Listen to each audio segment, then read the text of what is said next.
Business in Eye Care series. This is the maiden edition. I want to thank very especially our teachers who have agreed to kick-start this program off for us. We'll be going live in 4 minutes. We decided to quickly have a 15-minute session to sort out any technicalities that we might have. Dr. Olubo, please, are you with us, sir? We can't see your video. Hello, Dr. Olubo, sir. Siri, I'm here with you. Yeah, we can't see. Okay, very fine, sir. We can't see your video. Okay, good. Hello, sir. Good afternoon. Hello, good afternoon. Good afternoon, sir. Yes. Good afternoon.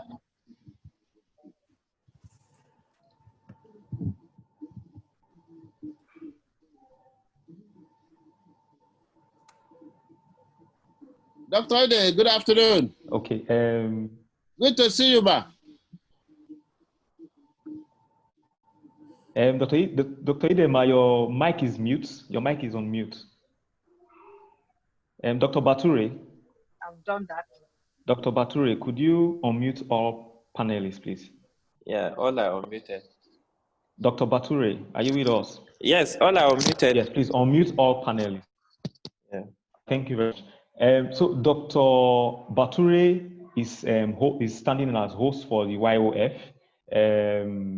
I'll be introducing our panelists and moderators. Dr. Olubo, Osayemo Tabo Olubo, will be moderating the panel. As Dr. Odunayo Oshoba and Dr. Valentina Ide are our panelists. You see, I'm smiling. I can't stop smiling. That's because it was a coup to learn these two panelists for us to come speak on eye care, because they both have very successful private practices. So when we start, I will introduce to all participants, panelists and moderators, then I will read a short bio of panelists and moderators, and then the moderator will take over from there. Dr. Ide would start off. She will give a presentation.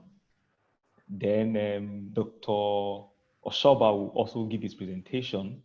While questions, we have about 20 questions sent in already, and we are hoping we can generate more questions as the discussions unfold. So we'll have at least a 20-minute question and answer section moderated by Dr. Olubo also. We hope that our presentations will take about 20 minutes thereabouts. Dr. Oshoba had earlier shared his presentation with the YOF, so we hope that would also make the discussion more interactive. Okay. We are live on YouTube. Dr. Battery will be doing that. Will be sending us live very soon. We're going to be live in a minute. I want us to test our screen share quickly so that, we're already having participants joining us. Okay, so I think we'll start. I'm not sure about this sharing of screen. I actually have my write-up on here, which I could probably put up. But, okay, ma'am. Okay. Dr. Baturi. I can see share screen here. Does that mean I can just screen. click up? Yes, click on share screen. Yes, click on share screen. And then what happens? It will show you windows of the open files on your system. You click 14 on the hours. presentation. Dr. Baturi. Yes, Dr. Baturi. Please enable all participants to share screen. Only hosts can share screen for now. Please enable all participants to share screen. All panelists can share. Okay. Yeah. So ma, just click on share screen, ma. When you click it says you cannot share screen while other participants are sharing. Okay, I think Dr. Shoba is sharing his screen. Okay, Dr. I've shared my own. Okay, I've shared my own, yeah. Okay, so ma, you can share your screen now. Or like this, you mean? Can you actually see my screen? You can see my screen. Click on share screen. Click on the file you want to project to us, ma. The PowerPoint presentation you want to project. It should be open already on your system. Just click on that. It's open. Okay, let me go back to share screen. Okay, back to the Zoom. I can't quite see share screen again. Okay, share screen is on there. Now let me go back to the Zoom off. All I can see is you. Okay, let me go back to my. Okay, go to speaker view. If you click on speaker view right top there, and you see gallery view, click on gallery view to go back to everybody's video showing. Gallery view, I can't see that too. Top right Okay, hand. okay, share top screen. Right hand. Okay, I can. Yes, I can now see share screen. Yeah.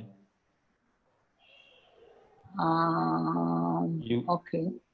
You see the PowerPoint file exactly. So we are seeing your screen now. That's how it is.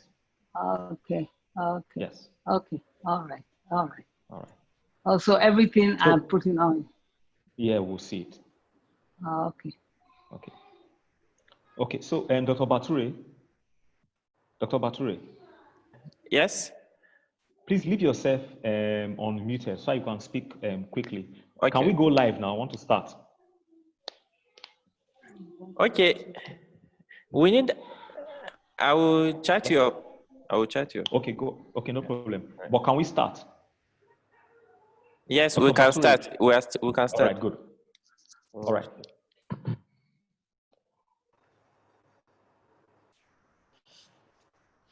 Okay. Good afternoon once again, everybody. Welcome to the first of our series in business in eye care. Last time we had a webinar, we had started a cataract surgical series. So we're going to be running two series pari passu, the entrepreneurial series and the clinical ophthalmology series. So this is the entrepreneurial series, business in eye care. This is the first of the series. We have amongst us panelists who have proven their worth in the private sector, and even a moderator who is also chatting inroads into the private sector. So it was quite a coup getting them because they acquiesced to our request in just one phone call. I want to thank them once again. I'll be doing a quick introduction of our panelist and moderator. Our moderator for this session is Dr. Osayem Otabo Olubo. Dr. Osayem Otabo Olubo is a consultant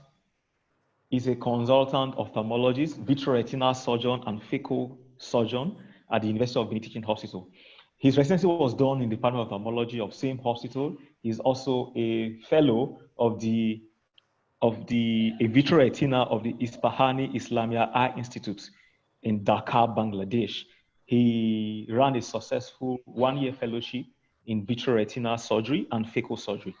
He also holds a master's degree in implementation and dissemination sciences. It's important to know that there are very few people who have master's and PhD in implementation and dissemination sciences. So he's a diamond in the rough, like we would say. He's a very, very dedicated teacher. I was opportune to have trained under him. He currently works as a consultant ophthalmologist in the University of Benin Teaching Hospital. He'll be moderating our session today. I also have the privilege of introducing two, I think I don't have an adjective for that now, but you know what I'm trying to convey. One of them is Mrs. Valentina Ide. She's well known for her philanthropic work.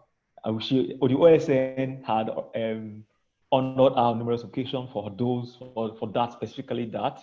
She's the MD CEO of Prime Opticals, eye hospital in Benin City. It's one of the biggest in eye hospital. She's been in private sector for a very long time. And last year she had an inaugural lecture of the National Postgraduate Medical College Faculty of Ophthalmology. She had her MBBS in University of Ibadan in 1981, and then she then went on to do her residency, and she's a fellow of both the West African College of Surgeons and the National Postgraduate Medical College of Nigeria. Her passion is ophthalmology and best ophthalmology practices, and anybody who's gone to our center would agree with that. Her drive for excellence has led her to establish the Prime Opticals and Eye Clinic in Benin, which has been running successfully for over 30 years. And apart from that, to drive home the relevance of her being a member of the panel, she holds an MBA, a Master's in Business Essentials from the London School of Economics. So you see, we are really lucky to have her with us. She travels. She's gone through a lot of countries and a lot of continents in her quest for knowledge. She's a phaco-trained surgeon and she's a medical retina specialist. She's had 25 biannual camps and has touched the lives of multitudes of grateful patients who otherwise were unable to afford the clinic services. Wow. Okay. So that it doesn't look like I'm fancying her, let me move on to our next panelist. Our next panelist is someone we all know and love, someone who made a lot of us join the anterior segment work group of the Ophthalmologic Society of Nigeria. And we like listening to him talk because he doesn't like using the mic. His voice carries a long way. He's Dr. Festus Odunwayo Abimbola Oshoba. Not many of us know that he was once a registrar of the Medical and Dental Council of Nigeria. He's a trained journalist. He's a trained teacher. He's a mentor. And I doubt if there's anything Dr. Oshoba hasn't done. He has graced us today as a panelist. He told me that he hopes we'll be able to give him enough time because he wants to tell us, he wants to teach us about private practice. So he even went as far as sharing his slides ahead of time so that we can be more engaged in the discussion. That is how Dr. Oshoba likes to carry his audience along. He's a product of University of Lagos, University Teaching Hospital. He's a consultant ophthalmologist, a fellow of the West African College of Surgeons, and that was in 1992. He spent most of his ophthalmology career in the State Hospital Management Board of the Lagos State, of Lagos State. He's a member of the Chartered Institute of Administration. He's an active member of Specialists in Corporate Management Administration. He's a full member of the Corporate Management Administration. He's a fellow of the Institute of Administration. He's a Rotary Eye Hospital Research Institute candidate. Of epidemiology research and training in 2005. He has a medical consult from the Center of Ultrasound Research and Education in ocular sonography in 2005. He's gone to ASCON. We all know what ASCON is in Badagry. He has a Bachelor of Law from the National Open University, Nigeria. He is, like I said, a journalist. He has a degree from the National Institute of Journalism, a postgraduate diploma in broadcast journalism with distinction. This was in 2018. He is the Assistant Coordinating Director, Postgraduate Resident Training Unit, Lagos State Hospitals Management Board. I could just go on and on and on and on. This is one man who you just can't, there's no summary to his CV or antecedents. If I go on and on, we may end up asking questions about his CV. Dr. Oshoba has done it all. He's been in government practice, he's been in private practice, he's excelled in both. He's also been in the administration. So we have a panelist who is rounded in administration, government practice, business practice. We have panelists who have done it all and who have agreed to share some snippets of their wisdom from us. So I will end here so that I don't take over the presentation and hand the baton over to Dr. Osaye Motabo Olubo, who's going to moderate the program till the end. Dr. Olubo, over to you, please. Thank you, Cyril. It appears that most of my job has been done. You've done it very, very well. I must congratulate you for how you've put this together. Many warm regards to my teachers, my mentors. It's awesome hearing from you today. But we will not waste so much time. Cyril has done all the explanation and the introduction. It's our pleasure to invite to speak to us our very own mother into the profession, a mentor, one that we look up to in every regard, Dr. Valentina Ide. Thank you so much, Ma. Over to you, Ma. It's a pleasure. It's great to be here with you all today. I'm going to be very casual in my presentation. The way I've done ophthalmology is that I always knew that I never wanted to go into government practice. I knew I was not in for academics. I'm a very practical person and I do things the practical way. So my slides will be quite simple, but I think I'll get the point through. So remember that very many years ago, we all subscribed to the Hippocratic Oath. And that's very important. The first thing that we are doctors. And it's very important that we're here to think of the changes, how we're going to care for the environment. And we have always said that we must care for the environment and we must keep the health of the patients in our environment good. And that is making the environment healthy. And we must always prevent disease because prevention is better than cure. That's why we're ophthalmologists. And now we know that prevention is a very important part of doing. So basically, these are the questions to ask yourself when you want to go into practice. Do I have a capacity to take risk, adventure, focused? Am I focused and determined enough? Do I have the passion for the endeavor I wanted to sort of go into? Do I have the ability to be receptive to new ideas? If there are new opportunities, can I spot them? Do I have the patience and humility to be in practice? And then the street wisdom. Doing practicing in Nigeria is not easy. And then you still have to believe in God's grace. Because if you start a practice, you might find that a few years down the road, you have to close the practice. You need God's favor. So these are the things. So when you want to go into private practice, you have to think about what you need to do. There are different regulations. You need to contact the Ministry of Health and make sure that you do the right things and start off right so that one day you don't find the people coming to your door to say, what has happened? You haven't gotten things right. Find out from your faculty and also the government what you need to start so that you start off right. Even if it's simple, it's going to be right. And then you have to plan. Who are the people I'm actually trying to reach? So economic change forces can change business. So it's important to think a step-by-step view of the practice, the economy and everything is very important. Make an analysis of the market. Who is going to be your catchment group? Have a plan that will develop sustainable and competitive advantage. And then implement your plan and everything. Then you have to evaluate your results. And then with time, you will be able to see how you are going and you can change your plans as you go along the way. Saying that, you can have a private practice which is owned by physicians fully, or you might decide to get some other people to come and invest and then you run the business. That's the business. But you can have the solo practice and the multi-specialty practice, or you could have a solo practice in ophthalmology, or you could have a specialty, a group practice in ophthalmology, if that's what you want. I suggest now that it will be better to go into a group practice. Over the years, I've found that it's okay when you are young. As you get older, you find that sometimes it does take a toll on you. And if along the way you find some people who you think that you can work with, it will be nice to engage them as you go. The important thing is that you have to get some people to sit down with you, write the plans for you, and get things properly done so that in the future, if you started a business 30 years and it's gone on, you really don't want the business to just run out in one day.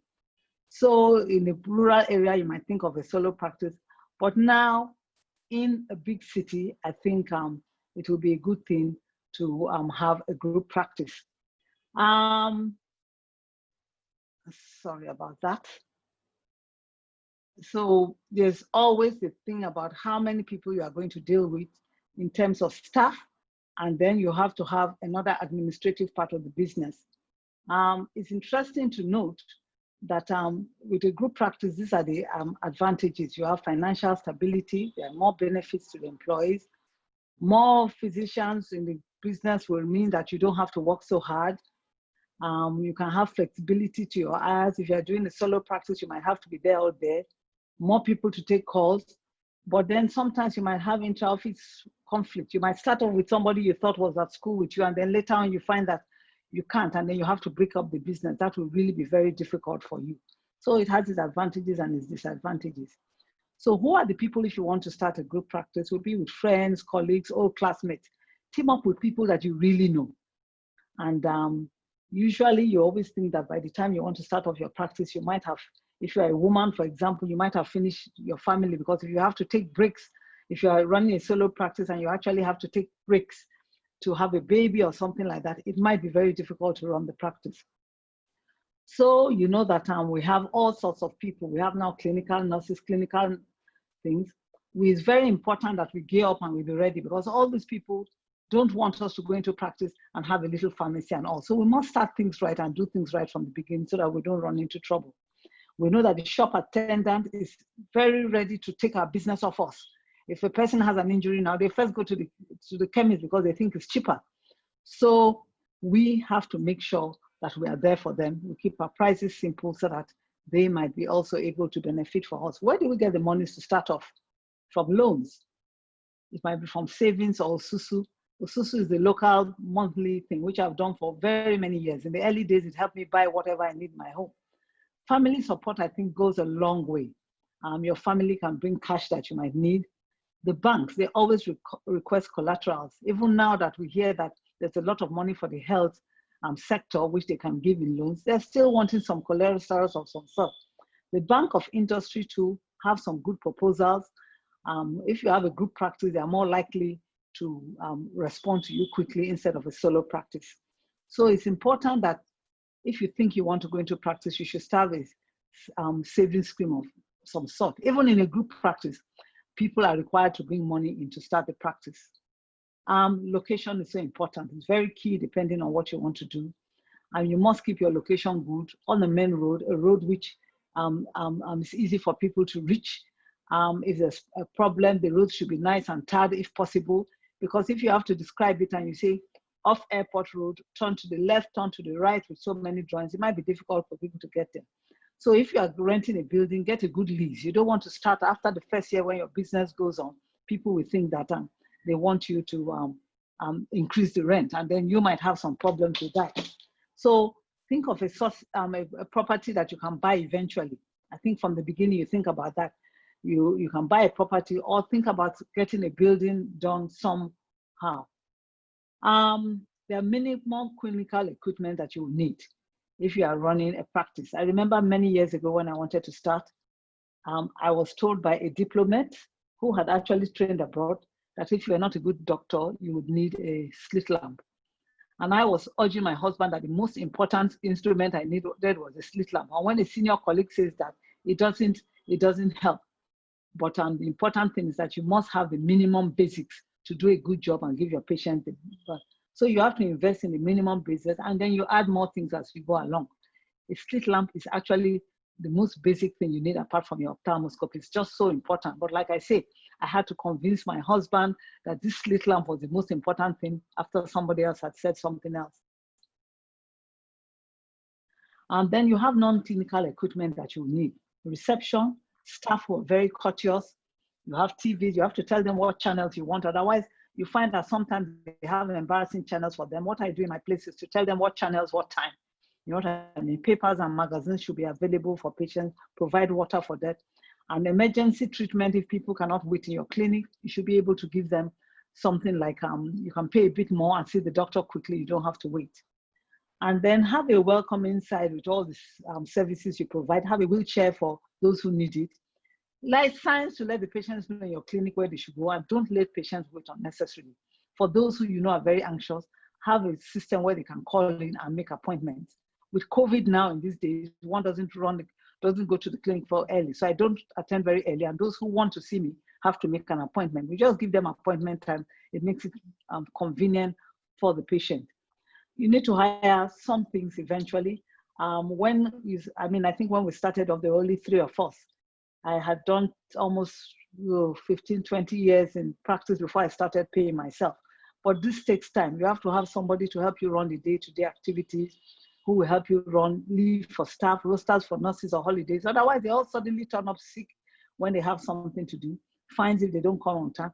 And the best thing is actually to conduct proper interviews and to have somebody else on the interview team. Relations are not the best people to put in practice. A husband or a wife, yes. Anything other than that can be a problem. If you actually conduct an interview, you will find that you actually get the best people. Those who have stayed very long are people who have been interviewed. Again, sometimes you will have recommendations from family members, of trusted members of the public who should come in. Other staff you might need to employ, nurses. It's always nice to have an ophthalmic nurse. For some time, I didn't have one. You can train them as you go, but having an ophthalmic nurse, the difference is clear. You have to have somebody to take the cash, some cleaners, some security. Accountant personnel are very important. I think that is a good one to invest in, to keep your books right, to make sure the money is taken care of. And then if you can, you have a personal assistant who does your job, so that the person who is assisting you personally does not have to run around clinic issues and can do your own private job. You don't want to be sending your staff to do things other than clinic business, go to the market or do other things like we women might need some other help. So if you have a personal assistant, they run your own personal things and you can concentrate on work. Pricing, many people come to me sometimes to ask you what kind of pricing should we give? Should be typed out for all our receipts. And the question of deciding that you're going to give pricings depending on who it is becomes very difficult and very untidy. So if you're undercharged, the important thing is that when it's time to replace your equipment, you might find that you have not covered the original cost of the equipment. So if you have a YAG laser, you have Aegon laser and things like that, you have to figure out if in 2 years you have not made up the cost of your equipment, another 2 years you save up to buy a new one. And then the next year, maybe you are just trying to make some profit because the equipments usually don't last more than 5 years. So this is something to take into consideration. If you charge too low, by the time your equipment is done with, you will find that you do not have money to replace. Make sure that when your staff are coming in, they all have guarantors. Staff can disappear with vital information, with your patient's information. So if they have people, if there's a problem, you have somebody to reach. Usually I find that getting people in, there's a letter of employment, we get somebody from the ministry with an ID card, and that is very important. Make sure you think about things like maternity leave. I even have premarital leave, bereavement leave, and now we have paternity leave for our male staff. That came, and I could remember one wife actually calling in to say how grateful she was. The staff are human, they have their own problems. It's very important because if you have your staff turn over very quickly, then the business can run. Keep a tab on all your staff. Make sure they're all paid by the bank. Cash payments should not be done now. Have an impress system for following up your expenditure. Otherwise, a lot of money could go off in those little things. You find that you can't follow up when they're paying the carpenter for little things. So get somebody else to do it. All vendors must be paid by check on a monthly basis. Choose a day in the month, you just pay them so that you don't have people coming to disturb you. If they know you're paying them on the 18th, they know the thing will come that day, and that way it means, and then the pay for your staff must be regular, for vendors must be regular as well. Give good accounts. It's important that the staff, because you see, I tell you what, when you have people who work with you, when money comes in, every money that comes in is profit as far as they're concerned. They do not think you have any expenditure or that you have to run the place. So it's important that you let them know that this is not the case. Pay all your government taxes.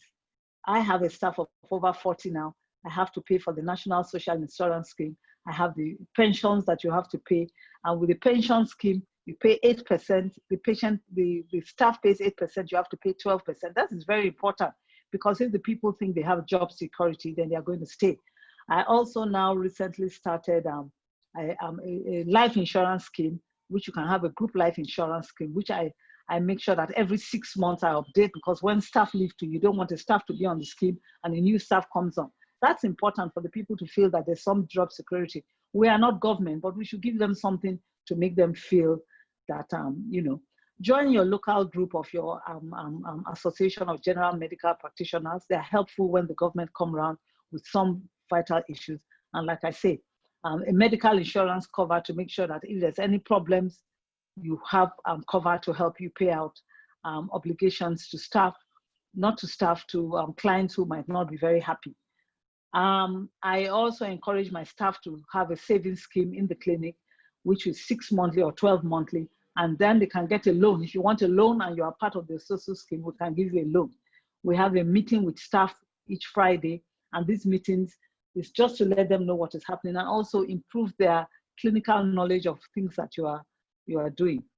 Private patients pay out of market, but also you can have the NHIS patients and patients from other things. They are very important too, just that you have to have somebody to make telephone calls and things for them. Company patients, like I say, they're an important group. The money doesn't come quickly, but it comes eventually and it comes in bulk. So that makes it good, even if the prices are not there. You must always make sure that everyone takes a break during work. Give them time, 10, 15, 20 minutes when the staff go on break. Have a place for them to eat. Make available a microwave, a fridge for them to put their things in. So you always have your mission and vision statement. And that is very important. And once the patients know that, then they are happy to be with you.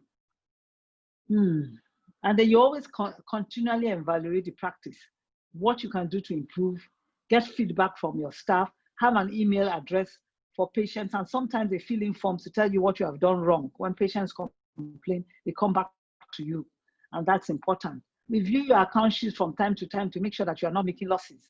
And what I do is to get my woman to say, at the end of 1 year, how much did we pay for the machine? How much have we gotten back, to see how we are doing? So clinical competence is very important. So you must make sure you go and update all the courses all the time. I spent almost 8 months in Arriva doing different courses to upgrade myself. And then the doctors working with you, you also encourage them to increase themselves. And then you train the people who work with you.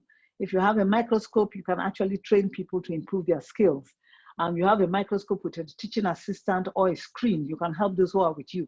Because if a patient comes into you for surgery, he wants to know that he's going to get the same quality of care no matter which doctor he meets. Choose your cases carefully. If a case is not a good case and you know you cannot handle, send the patient to somebody else who is more competent to handle the care, because the learning curve is very different for different people. Like we said, the lifespan of the business is usually 30 to 40 years. If you want to go beyond that, you have to have a good practice. New businesses crop up daily and there's always competition. So you carve a niche for yourself. Be sensible, like I say, choose your cases and things. Staff welfare is very important. And if you do that, they will help you run the business. As a doctor, you are only doing the clinical work. They do all the other things. They interact with the patients all the time. Holidays, I make sure that I close my clinic at Christmas. I don't know about everybody else. I have a 1 week time from the 23rd to the 1st. We have a doctor on whom I run emergencies, but everyone knows I close at that time. So everybody observes there. We have half days on special holidays, Muslim holidays. We have half days, and Christmas we shut down, like I say. If you put a time on your notice board, 8 a.m. to 3 p.m., it is assumed that there will be a doctor in the practice. So it's important that you keep the keys. It's a private practice and you work in the hospital, you're only going to be there in the evening. Put the times you're going to be there. Patients do not like to wait. Just make sure there's somebody available. Allowances for them, salaries must be good. Transport allowance, we have birthday allowance, Christmas bonus, marriage, bereavement, welfare contribution, and all these things. Keep the salaries good and keep the salaries on time. 31st, first, everybody gets paid. It's very important for them to know that that will happen. Challenges. Pilfering is the biggest cause of failed business in Nigeria. Staff being rude to clients is a problem. They're inattentive. And then every patient is the key to your success. They are going to tell the story. So if they're not happy, the story is going to be bad. The rich people, they have plenty of bank cards without money. The poor people come in, they have their cash. They're willing to pay. You might have to give them a bit of discount. Very many times, do not give credit facilities. In fact, to your friends, sometimes they tell you, I will send the money later. You have to be following up afterwards. So it's important that you treat each person with care. Your practice is your life is very important, and you have to plan for your retirement.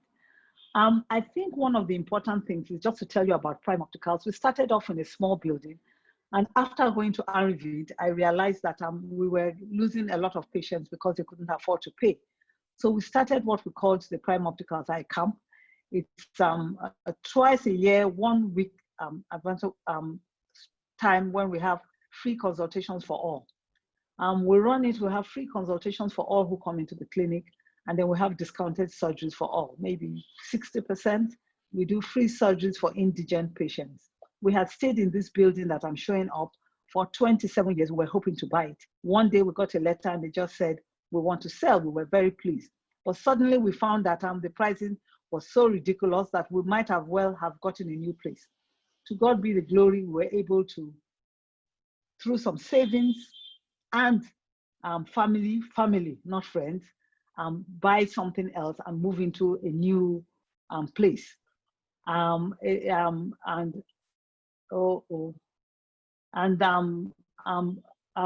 is very important. Before we run these Prime Optical clinics, we usually have people go on air. This is some of our staff on air to speak to people in Pidgin English to tell them that we are running this program. We attend to all who come. It's a lot of work. During the period, I have to give my staff food and I have to pay them some extra at the end of the month because we are running clinics all day. We run the clinics and then we do the surgeries during the week, and then we continue the following week. If there are children who need to have GA, we'll plan them and schedule them for something else. It's been very rewarding because we have attended to at least 500 people on each camp. And over the years, you can imagine how many people. We do between 50 and 100 surgeries during that time. And it has had hands-on experience and improved one's capabilities and surgery. But I think some of these are some of the things. We have a walk for sight or an exercise for sight, usually the day before, to tell people that exercise is very important. These are some of our videos. We invite other people to come in, the medical women and other general members of the public to come in for our exercise or walk for sight the day before, and then we run this the whole camp. We have publicity, radio, and television, and many people know us. This year, unfortunately, we couldn't run the eye camp because of the COVID, but what we did was the whole month, we just gave discounts on surgery for everyone who came in. It has been most rewarding, and I've touched so many lives, and I feel that that is why God was able to help me get our new things. One of the things I think are important, you can see some of the photographs coming in, is that we must not run down our other colleagues. When we are in practice, even if you find that somebody has come in, there's a problem during surgery, we must be careful what we say. I do not think there's any doctor who has not run into problems during surgery. You have not had a patient, if you have not had a patient who has lost an eye or a patient who has had endophthalmitis, then you must be kidding, you have just not done enough cases. So we must be careful not to run our colleagues down. I think that's one important. While we are trying to make things good, we must important not to run. I have other colleagues who work with me. I'm hoping one of them is joining me soon in full-time practice, but I have a vitreoretinal surgeon, a pediatric ophthalmologist, and another general practice ophthalmologist who run the clinic with me, so that we have an ophthalmologist on at any time in any day. It was a pleasure hosting the faculty and opening our new vitreoretinal unit.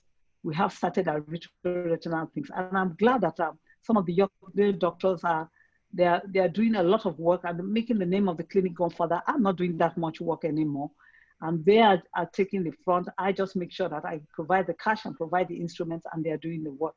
I thank God for the life of everyone who has joined me in Prime Opticals. So usually this is running our 2 operating tables during surgery, and we'll get things going and we'll get the things done. Photograph recognition by peers makes one happy. And this is our new ultra-modern clinic, which we have just opened up. And we thank God for everything. Like I say, it's most important when you're in practice. You want to do very well. Do not run your colleagues down. And I think if other people also send you patients, it is nice to appreciate them. I get people from the University of Benin Teaching Hospital and other places who send them down at Christmas. It doesn't have to be a cash gift. I think even a little momentum from the clinic will make them appreciate that they have come in. I think that is very good for private practice. We must appreciate people who do referrals to us. It makes them feel that you appreciate them and that you have seen their patients and treated them well. So some of our staff, this is our new clinic. We have a creche where we take care of children under 1. If you have a baby under 1, we run them in our clinic. This is the staff of Prime. These are the people who turn the wheel of progress and make things work as they do. And like I say, we are there to make a difference in people's life, help to heal and do right by our patients. Update courses are very important, and we only have one life. Make the most of it. Thank you very much. Wow, thank you so much, Madam, for everything that you have said. You've spoken so well, so fast, and at the same time, so clearly. Ebullience was at its highest level. We benefited a lot from all you said. Just to highlight a few, and I don't want to eat so much of the time so that we'll have enough time for questions.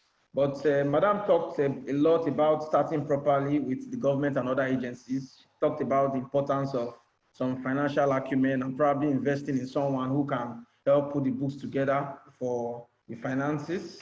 She spoke a lot on staff welfare and schemes that would encourage staff to stay and be happy. In short, on almost every other slide, there was something she said about staff welfare, and that goes to show that she's one who cares a lot about people working with her. She talked about clinical competence and the need to keep training and even training those working with you. And she mentioned something on effective referral, patients that you feel will be handled better by another physician is referred. And she mentioned one or two challenges, and the one she highlighted the most was pilfering of staff by staff and other people around.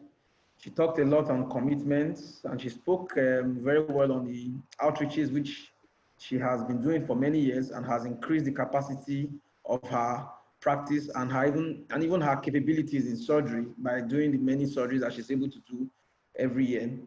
And she said something that is also very striking. And I'm hoping that every young ophthalmologist on this forum heard that. And when she talked about the ethics, not running down colleagues, because at times we physicians, I think there's that bad habit that some of us have. And it's easy for us to say, oh, he ought to have taken this medicine. They ought to have given him that medicine, which is very wrong. And she also mentioned the need to appreciate referrals, appreciate those who are, persons who refer patients to her practice. We will not, I'm sure questions have been generated, but we will just wait to the end of the presentation, the second presentation, and would ask these questions for the panelists to give their opinion and to help deepen the discussion. We will not waste time as we invite our mentor, Dr. Oshoba Odunayo, to make his presentation. The floor is yours, sir. Thank you so much, and God bless. Yes, after no going to share screen. Dr. Ide has to stop sharing her screen now. Oh, okay. Thank you. Let me do that. Stop share. Okay. Thank you.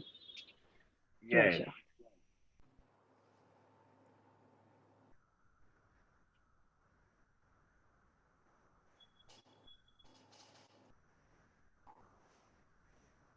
So I want to thank Dr. Ide, my senior, for that excellent presentation, which I've also gained a lot from your wealth of experience.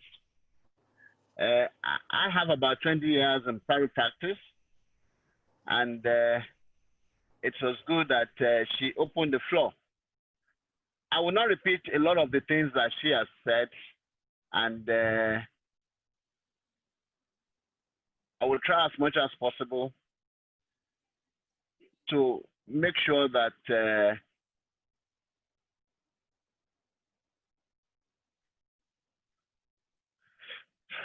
I skip a lot of the things that she has said and then emphasize on a few other things that we can benefit from. First of all, to say thank you to the organizers for asking me to speak. And that when we have a topic like this, we need to break it down into its components.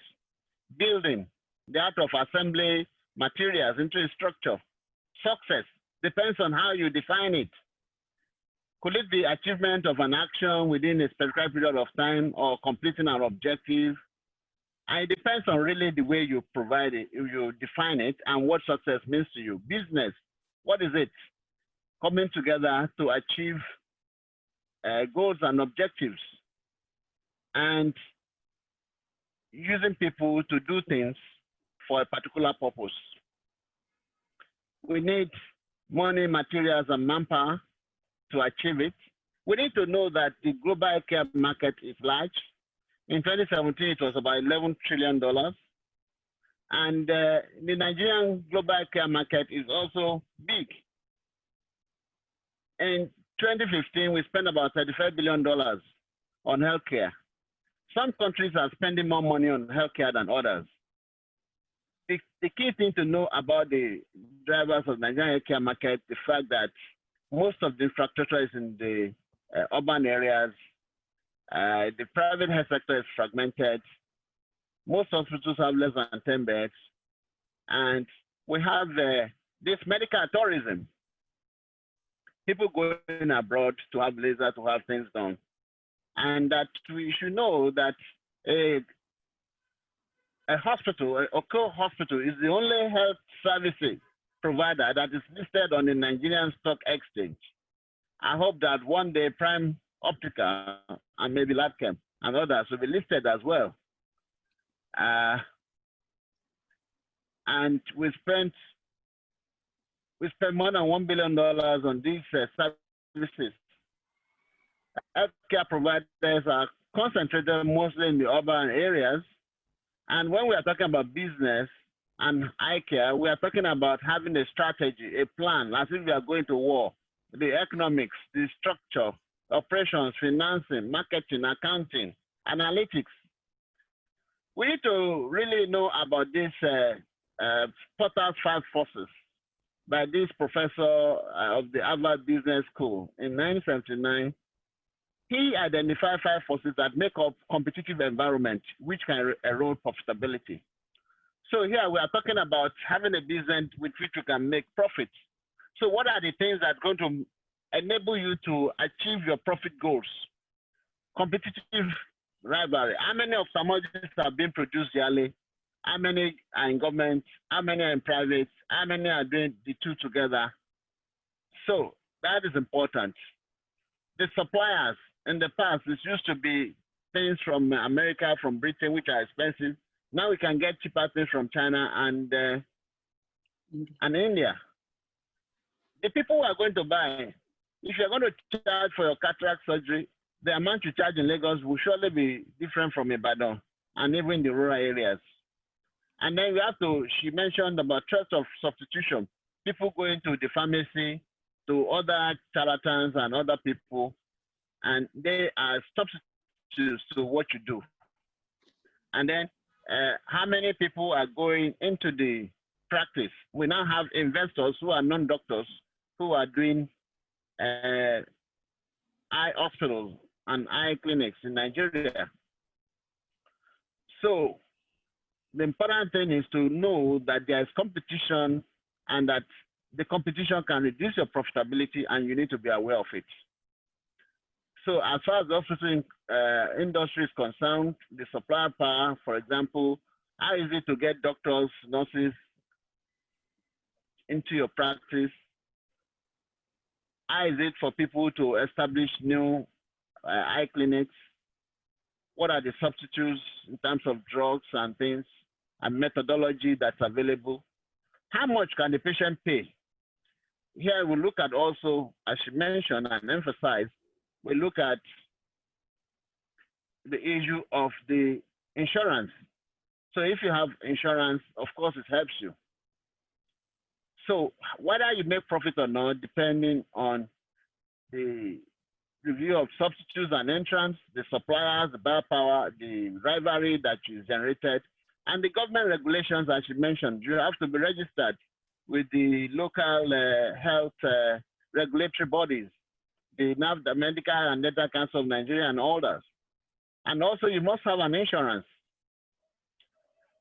Then you have to look at your business model that we are forming. In that business model, you are looking at who are your key partners. As you mentioned, family can help in terms of finance and other. Who are your suppliers? What are the key activities you carry out? Are you doing lasers? Are you doing anterior segment? Are you doing posterior segment? Are you doing all the areas?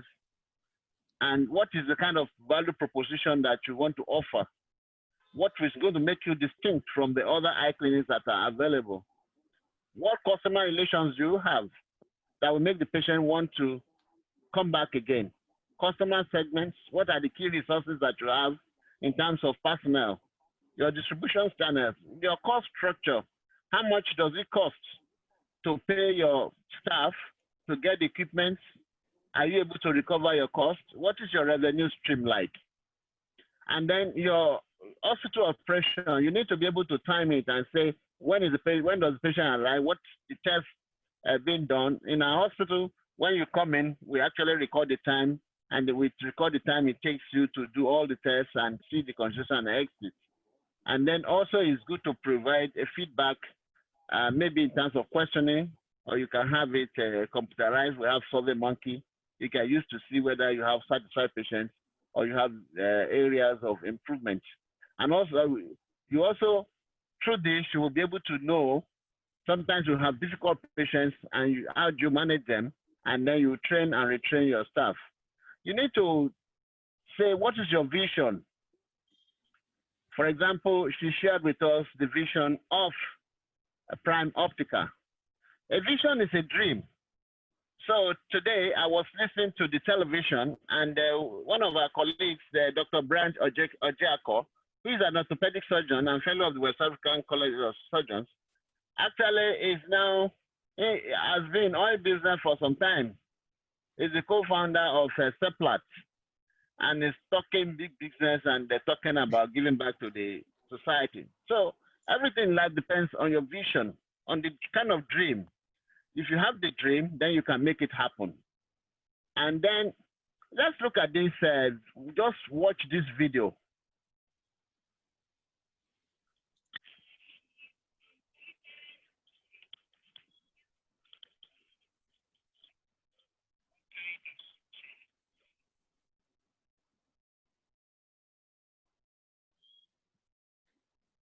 You can go at it alone.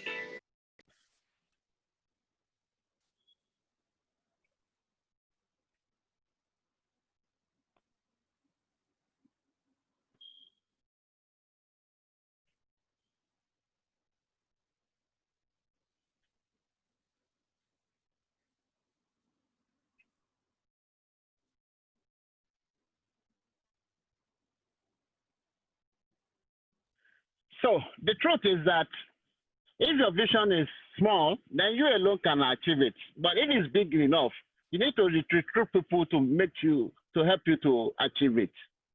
And even when we look at those of us who are Christian, Jesus Christ, when he started, he had to recruit Peter, James, and John, who are fishermen, and turn them from fishermen to fishers of men. So this is actually what we need to do when we have vision. We need to recruit people that will help us to achieve it. Then we, as an organization, we must have our values, which must be well defined.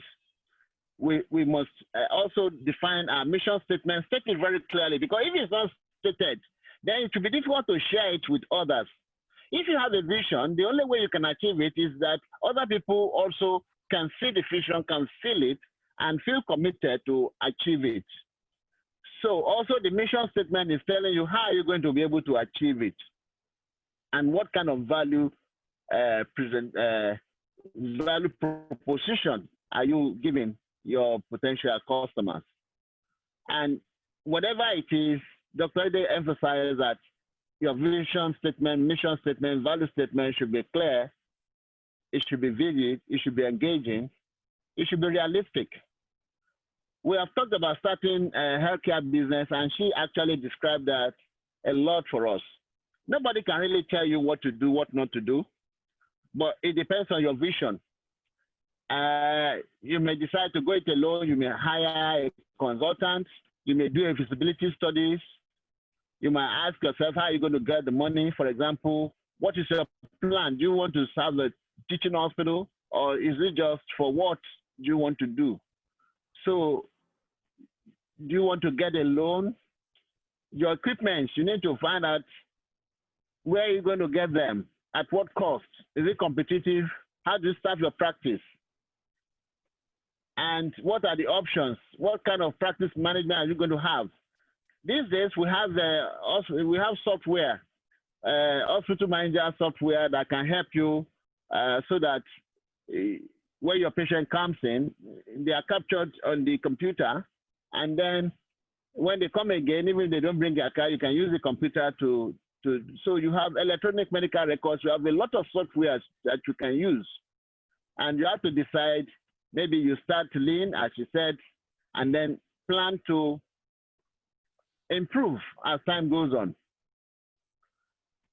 And then she mentioned about having background check on your staff before you employ them. This cannot be overemphasized. And then payment method. You must have POS, you must have means that which people can pay you in one way or the other. You must have practice managers, you must pay your tax, you must have a pension system and key into the system. And when you are opening, as she said, sometimes you need to make some noise in the media or through leaflets or through word of mouth. And then people will really know that you are opening. Like she made a very big statement when Prime Africa, the big and very, the building was being commissioned. We have to look at marketing. That is putting the right product in the right place at the right price with the right promotion at the right time.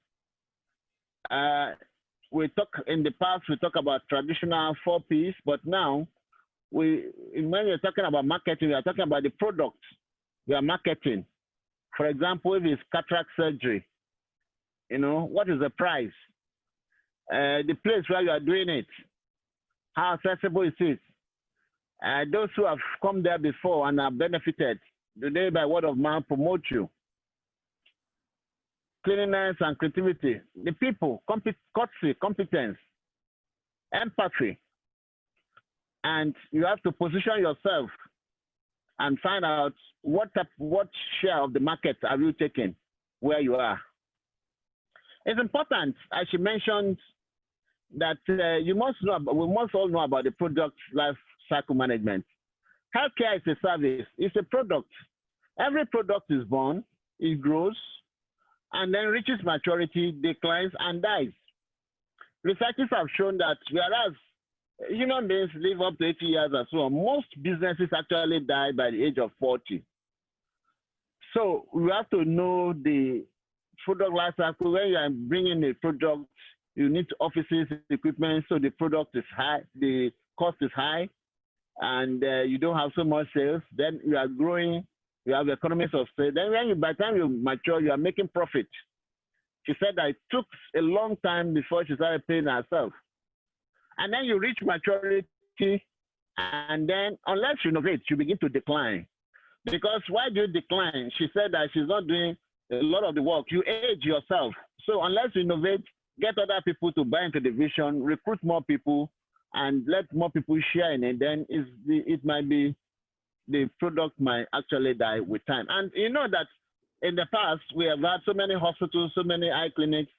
In fact, in those days, when we had retainerships, a lot of hospitals depended on these retainerships, and then the thing collapsed like a pack of cards, and many doctors were thrown into the labor market. So the medical practice models, we can have solo practice, we can have group practice, as is mentioned, we can have international practice, and the issue is that you must have the right people with the right attitude and the business sense. To form an organization of more than one person is very, very difficult, because as you go along, even when you are married with your spouse, you begin to see that both you have different ways of life. So you must be able to, as she said, maybe get old colleagues or classmates, or in fact, younger people that have the same vision, and then with the right attitude and business sense, unity of purpose. And she mentioned a lot of the benefits of group practice, and that you can take a rest.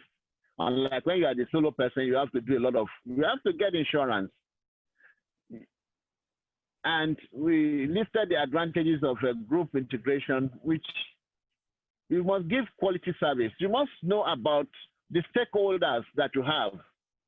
And that the organization, when you have a business, you have stakeholders, including the promoters or owners or shareholders who need some profit, the public, they want you to give good service, the workers and staff, they want a situation where as they are achieving their organizational goals and objectives, they're also achieving their personal goals and objectives. There must be congruence, otherwise the business model will fail.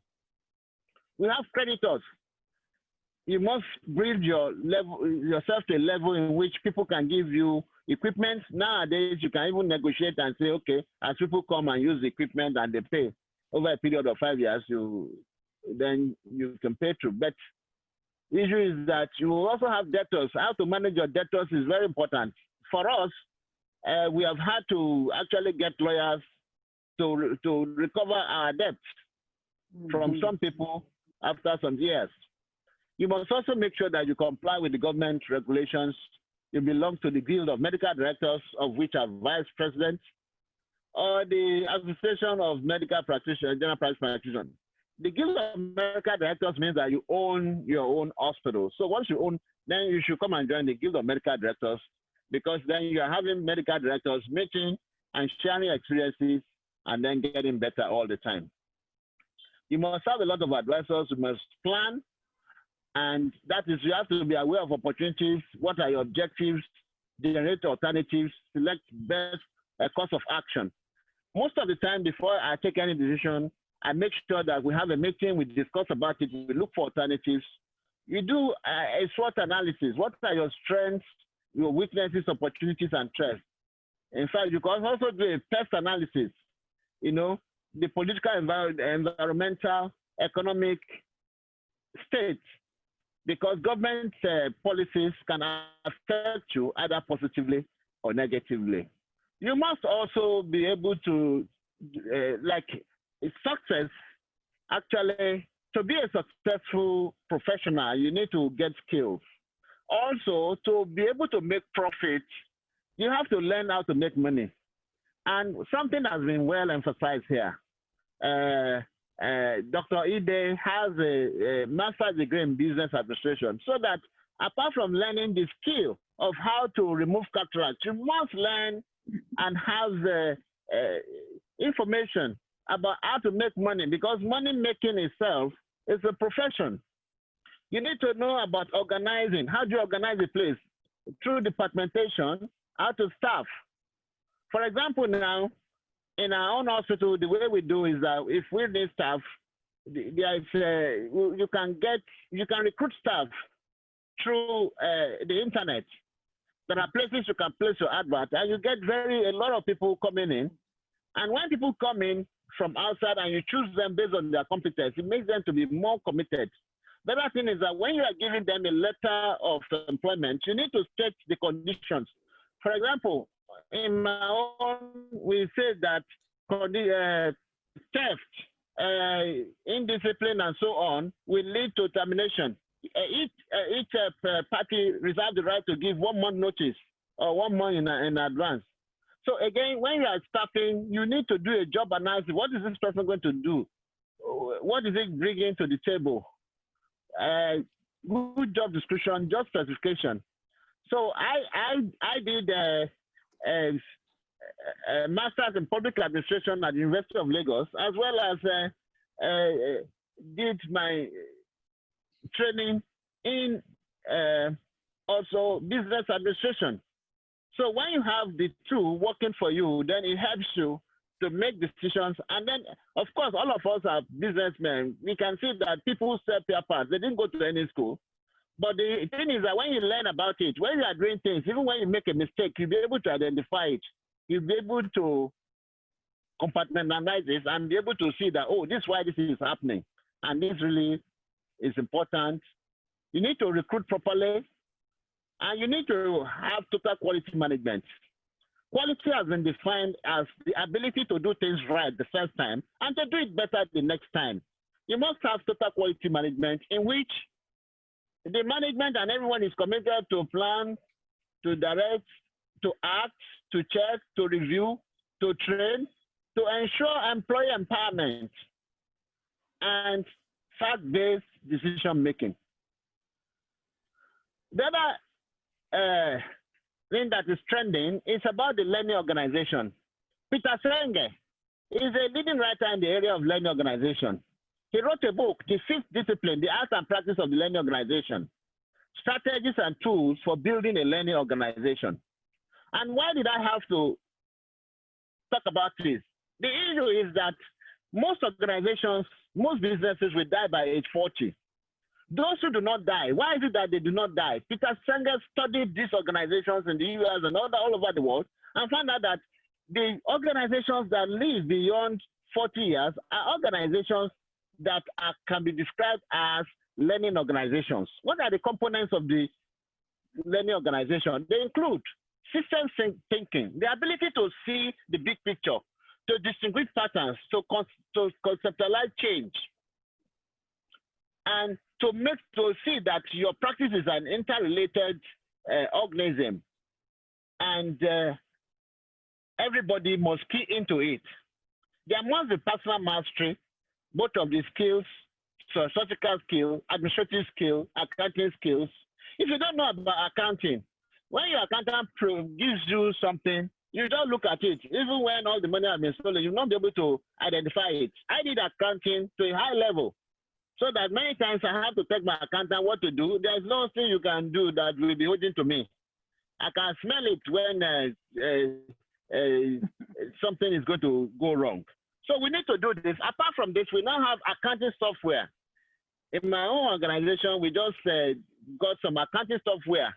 The accounting software will tell you your sales, how the income is coming in, what is bringing the money. Is it the CVF machine? Is it the OCT? Is it your surgery? How much is drugs contributing and so on? And I will tell you what is taking away the money. Is it through your lens, the glasses you are ordering? Is it through payment of salaries?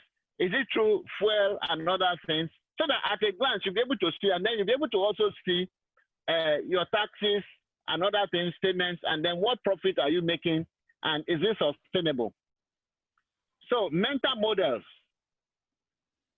means that people are able to self-reflect and to believe in what they are doing and create ways of achieving change. And then you have to be able to build shared visions like Jesus Christ. The first thing he did was when he was talking to the people, he would talk, but then his disciples, he would take them to a corner and then he would tutor them.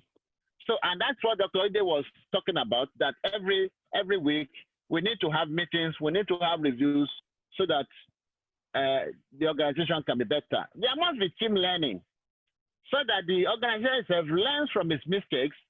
And in fact, under this, there's nothing that is called mistake. When you see something happening that has gone wrong, what does it tell you? You tell yourself that, oh, this is a system. What is a system? It consists of input, a processing unit, and output. So when something goes wrong, when somebody does something or offends the customer or does not do well, then you look at it and say, what is the real source of it? You identify it, you share it with everybody, and everybody learns from it. And for that, the organization becomes better. So to summarize, a learning organization does away with the mindset that is only senior management who can do and do all the things for the entire corporation. Learning organizations challenge all employees to tap into their inner resources and potentials in the hope that they can build their own community base, their own commitment based on principles of liberty, humanity, and collective will to learn. Today, Mark Zuckerberg, they just said that he is now worth about $100 billion. He's richer than Africa's richest man, Aliko Dangote, who has a lot of buildings, resources, and so on, cement factories. But this man doesn't have any of those things. The most important thing he has is what? Using what we called emotional intelligence, networking. Facebook and other things, they are just networking programs. So the way your business is going to be sustainable is by ensuring that you network. You have emotional intelligence and develop your internal intelligence skills. Because now, when we're talking about, in fact, intelligence, apart from doctors have very high intelligence, but the truth is that we need also to improve on our emotional intelligence, our self-awareness, our self-regulation, our motivation, empathy. As Registrar of the Medical and Dental Council of Nigeria, most of the kids that are brought to the career as doctors once were arrogant. So when the doctor is there, you climb to a very high pedestal, nobody can talk to you. The patient comes and talk to you, you don't to listen. The case you show empathy and care for the patient. Even if there's something wrong, you carry them along. You make sure that when you are doing, when they are signing consent, that they are well informed. The other time I was going to do surgery for a man who had so we didn't do the counseling just at one sitting. We did it 2 or 3 times and they signed. So that if something goes wrong, you know, and it will be documented. And let us be aware that some of our colleagues have been taken to court. I've had to go and defend an ophthalmologist in court recently in Lagos, and another one just got a summon to the Medical and Dental Council of Nigeria. So we need to be aware that this is important. We need to develop our social skills. I play tennis. Many of the people I play tennis with, they have also become my patients. So the truth is that running a successful business depends on certain factors. You need to have some inspiration. You need a dose of perspiration, high dose of perspiration. And then you need the grace of God, luck, or whatever you call it. But let us remember, in Luke 6:24, it says, give, and it shall be given unto you. Good measure, given together, running and shaking and running over, shall men and women give unto your bottom. So when you are giving patients, give them quality eye care. And then anything you say they should give you, they will give you in return. I thank you for the opportunity. Thank you. Thank you so much, The sir. presentation's ended. Yeah. It's really a very, very, very rewarding session we've had again. Just to highlight a few things that you have mentioned, you said so many things that Cyril, I hope these sessions are recorded. I mean, I hope we have access to them later on to go through them again. Yes, they are recorded. The recordings we shared on the YOF Telegram platform. Excellent. You spoke on the overview of business and business plans, talked about sourcing for cheaper options as is available nowadays from China and India. And you also talked about the assessment of competition for private practice. You talked about patients' ability to pay with cash or with, via insurance and so on. You said a few things on business model and peculiarities of business.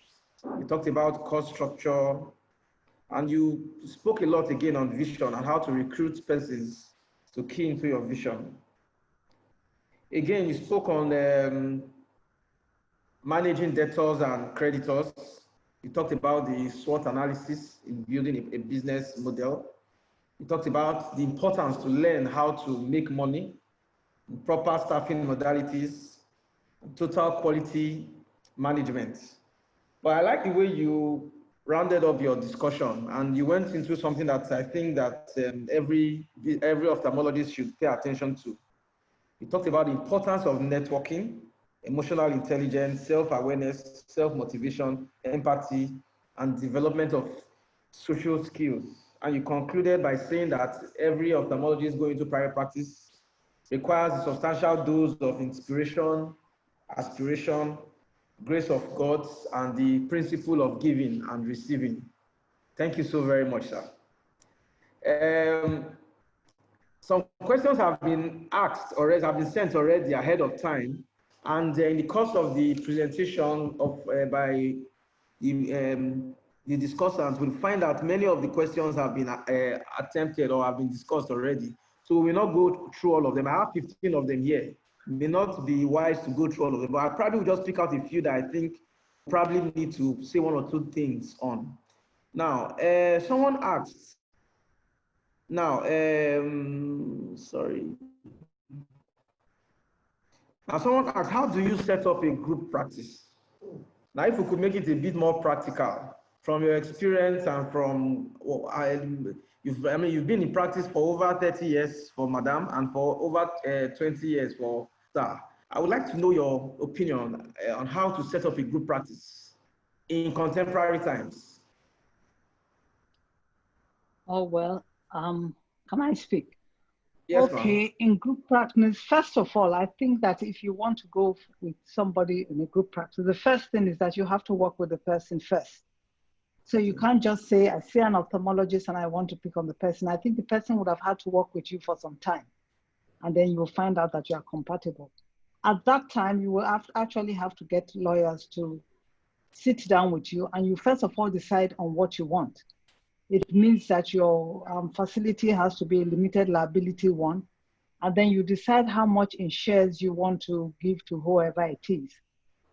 And the person will have to pay for the shares in cash. Okay, you can over time decide that he will pay from emolument at the end of the year. If you do have people working with you, sometimes at the end of the year, you decide on what percentage of profit. So that could be used to pay over a length of time. I think it's very important you work with the person first, and then you sit down and you decide, and you have to talk. I know when I started the practice and I was looking forward to getting somebody in permanently, I actually went to talk to somebody who had already started in practice and had a good practice. He had given the person 20% of the shares, and most unfortunately, And then later on, he got another person to come in and give 20% of the share. But unfortunately, and then obviously you are looking for somebody younger. Unfortunately, the first person he gave 20% of the share even died before him.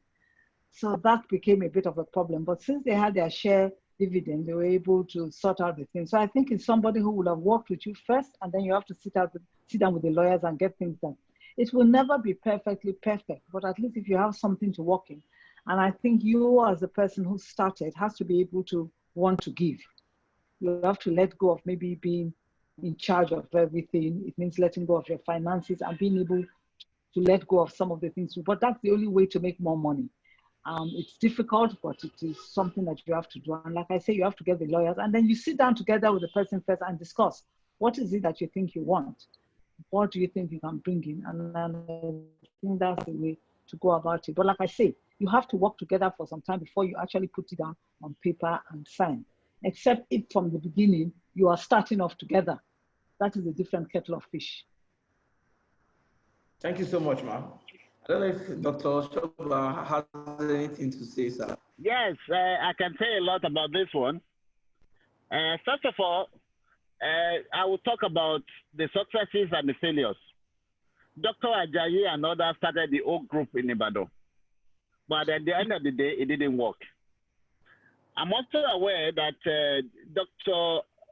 Hassan of I Foundation, he started, and then he started sponsoring junior ones for training. And then when he came in, he employed them and was paid them. At a particular stage, they now had to become partners. And like they took shares. And then they now had to decide on what to do. So how much you get paid depends on how many patients you see.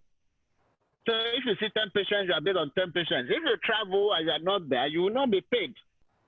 So, but you have a minimum level, maybe basic, and then the rest depends on who is doing more work at a particular time. So up now we have the partnership, and then we have him as the chairman. We have Dr. Luadi as the chief medical director.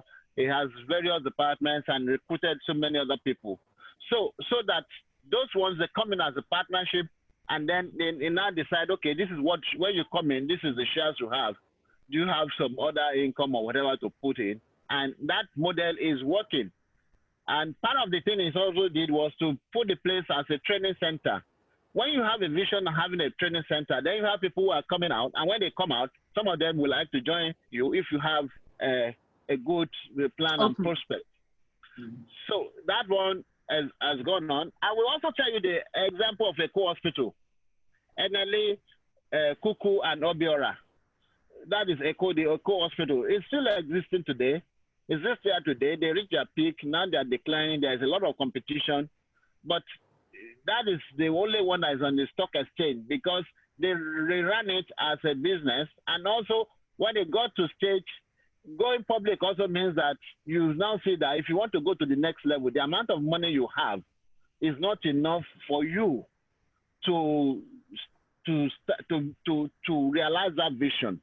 So you either have to borrow or you get angel investors, and that happens. So by going public, it means that the public will put their money there, and then you can use the money to improve the place. They open more branches, and that happens. I can tell you of the example of a hospital in Lagos called Havana Hospital, owned by two gentlemen. One of them died, and the other one became sick. And when that happens, the fortunes of the hospital went down. So these are the things, but they started with equal partnership. They were operating together. One was a physician, the other one was a gynecologist. And they had the profit sharing formula. They brought in their money and so on, and they were able to run it successfully. Then also, the other examples, for example, I had a partner who joined me and also became sick. So now I'm also still looking for people into partnership. So whether you get somebody or not, you have to define what you want to do. Like Dr. Ide has mentioned now, look at how she started, build a practice, and then others can buy into it. So when you now get to that stage, You now ask yourself, what are you bringing in? Is your skill? Then are you bringing any finance? Are you bringing in any equipment? Are you bringing in any family resources? That will determine the shareholding. And when you have risk shared, then it's better. And then if you want to take a loan from the bank, if you have more than one person, they now know that it's easier to give you the loan, because if one person is down, like the Bible says that two are better than one. If one shall be down, the other shall lift him up. And it also says that two are better than one, because one will kill 1,000 and two will kill 10,000. Yeah. So the truth is that it's good to go into this practice, but we have to see the ones that have worked, the models that have worked, the models that are working. We also have another model, which is a new hospital in Surulere. We have the different professionals coming together with an angel investor. So that's another model. The other final model I'm going to talk about is Mikio. Mikio Group is owned by somebody who is not a medical personnel, an Indian, an investor. So brought money and then got a buy-in from Adebo Ale to use their facility and this thing, and then recruited people and started, but he is an international businessman. Also, when you talk about partnerships and so on, we also have models like PathCare. They went into alliance with another foreign company. They have now become SynLab. So we can have a cleaner labs went to partnership, and then we have cleaner Lancet. So there are so many possibilities. It's a question of doing environmental scanning, see what are the opportunities that are there, and see if that is exactly what you want, and then key into it. Thank you. Thank you so much, sir. There's another interesting question here I would like us to address. Now it's asked, it says, how soon can one start a private practice? Now, is it possible to start it as a resident?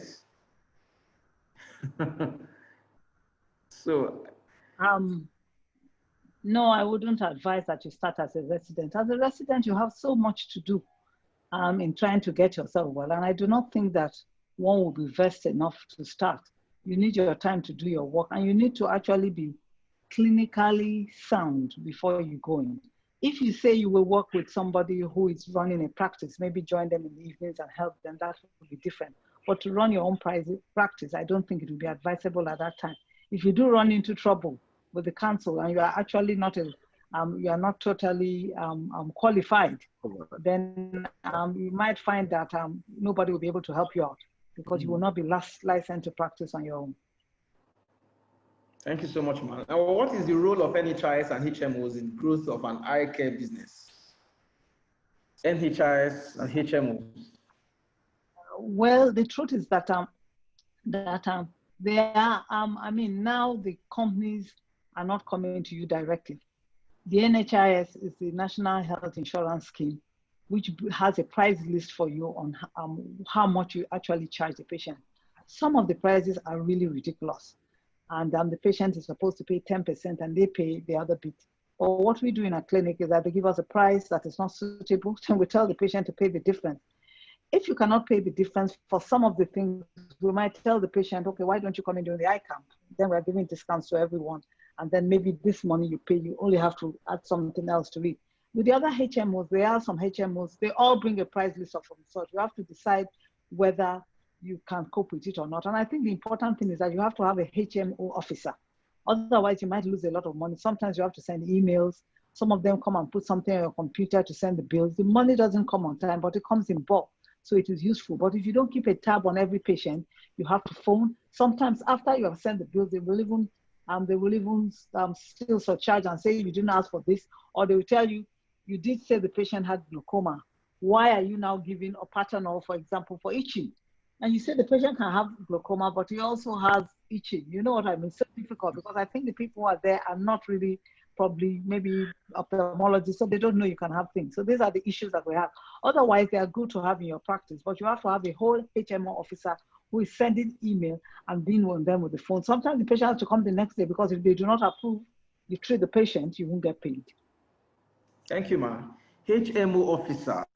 Sir, what do you think about having a HMO officer for a practice that is about just starting? Well, again, I mentioned networking. The truth about it is that those who stand high, they do so, those who stand tall, they do so because they stand on other people's shoulders. When you stand alone, there is a limit to the height you can achieve. So I can tell you my own experience. During my residency, I didn't start a practice, but I was doing consultation in private hospitals. I think that's the best that is advisable, if you can cope. When you fully qualify, what is the role of HMO? What I found out is this. During the time of NITEL was one of our retainers. Also, we also had other retainers. When the retainership issue died, we lost about $500,000 naira. If you convert that, 2005, $500,000 naira, and now you will see that that's a lot of money. So, because government policies can, so during retainership, so it can make you, or sometimes it can mar you, and then some people may just not pay. Now, when you talk about NHIS and ophthalmology, the prices and their price regimen is so poor. But for ophthalmologists, what we actually qualify for is fee for service. So if you are lucky, you get some. It's fee for service, so you charge. And then for me, we have most of the major HMOs. What we do is this. The HMOs, if they know that you are doing well, they will come head hunting for you, looking for you. But if you are starting, that means that you now have to know somebody who knows somebody who knows somebody to be able to penetrate. So how can you penetrate if, for example, the HMO, they have clinic in Surulere, 1 or 2, and you your clinic is in Surulere, the chances that they will like to bring you in, except somebody, which is about networking, is very slim. But if, for example, your place is at Ijede or a suburb area or in Ekpaya or somewhere, and they don't have any persons there, and they have some clients who are staying in that area, then your chances of getting it on merit is so much higher. So for HMOs, you can check out for them, you can write to them. But the other thing again is that, you know, the NHIS, you really need to get certification from them, because we got certification from NHIS. So with that certification, and also the fact that you get your insurance, that's what you can use to look for HMOs that may be interested. In terms of payment, there are some HMOs that are very good. They pay very well.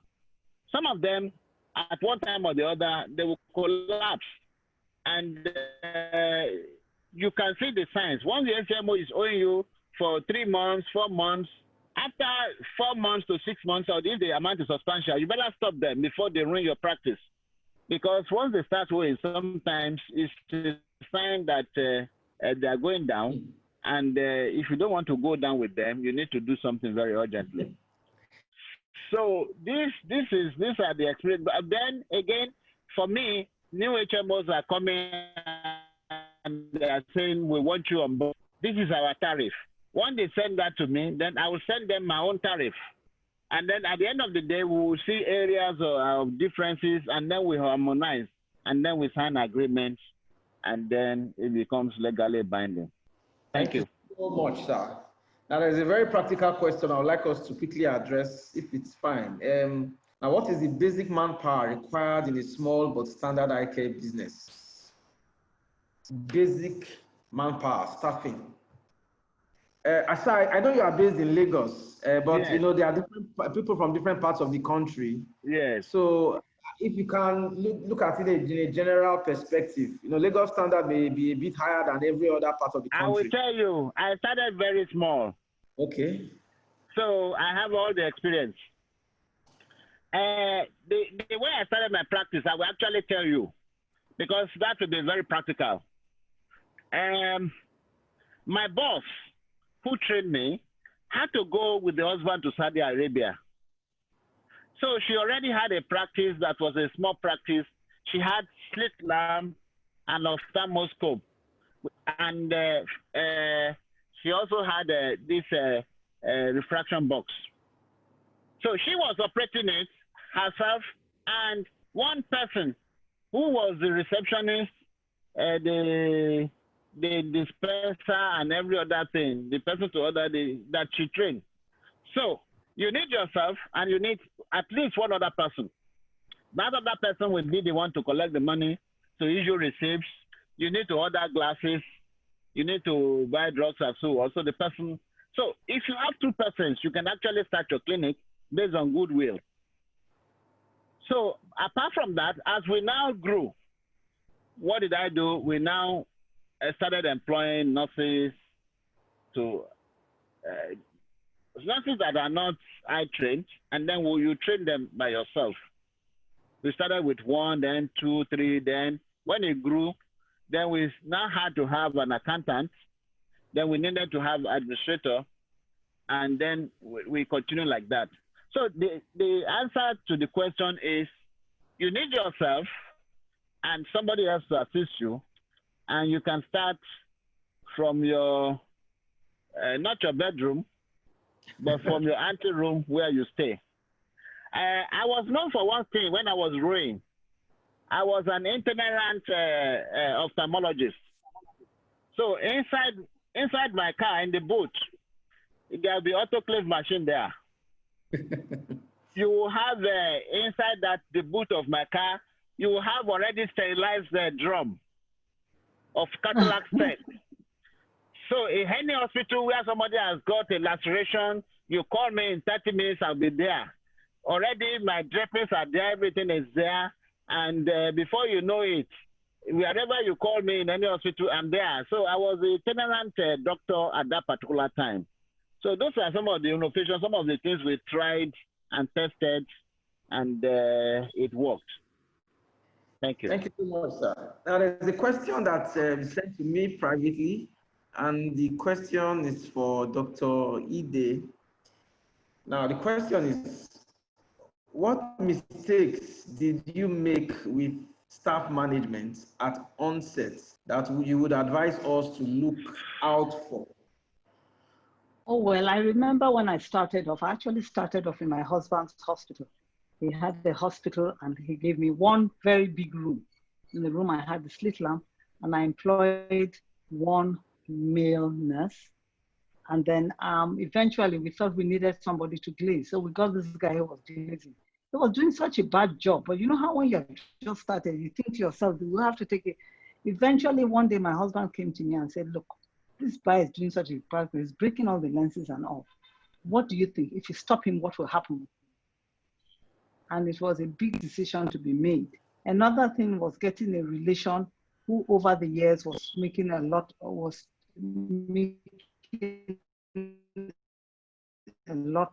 taking a lot of, she returned 1 million naira. You know how much she will have made. She was supposed to be a close relation who we had brought up. That's why I say getting relations involved. If you get them involved, just make sure they are not in charge of the money.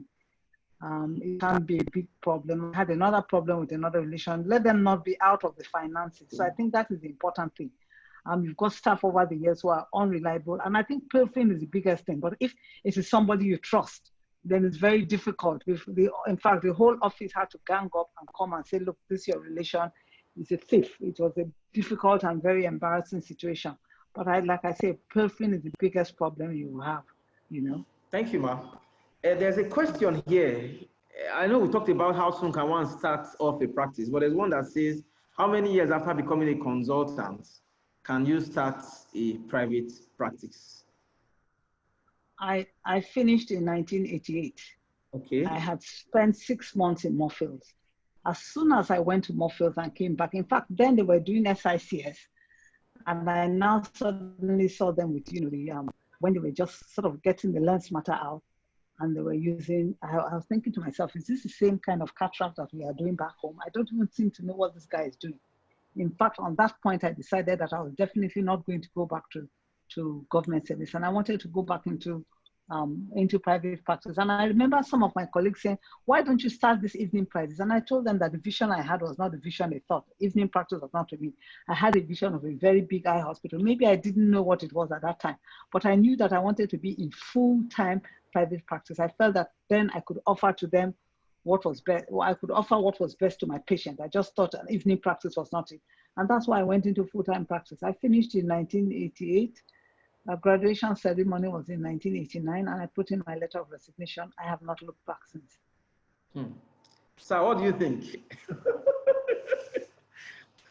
I got training along the way, obviously. I went to retrain myself. National Eye Hospital and all. So.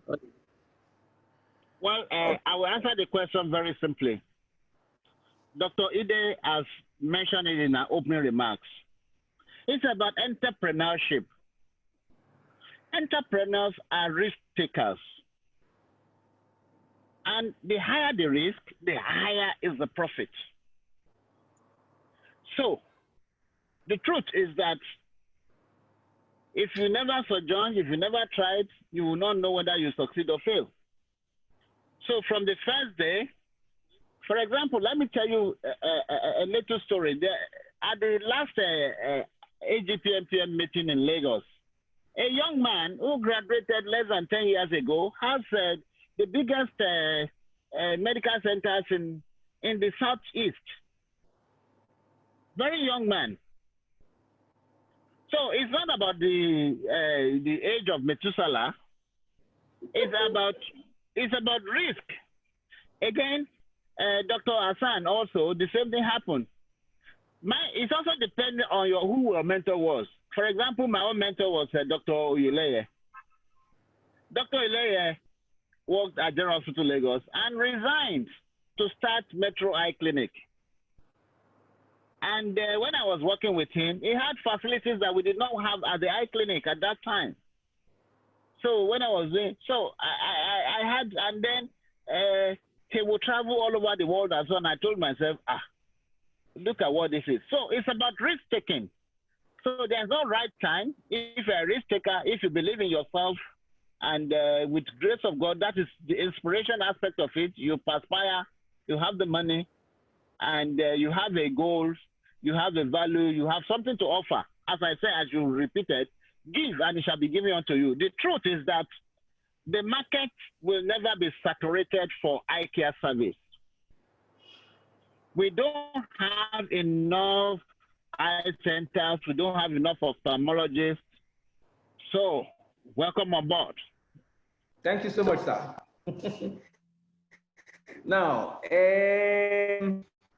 there are so many questions. I have to select the ones that I think are more pressing. Okay, now there's a question that is how best to combine public and private practice.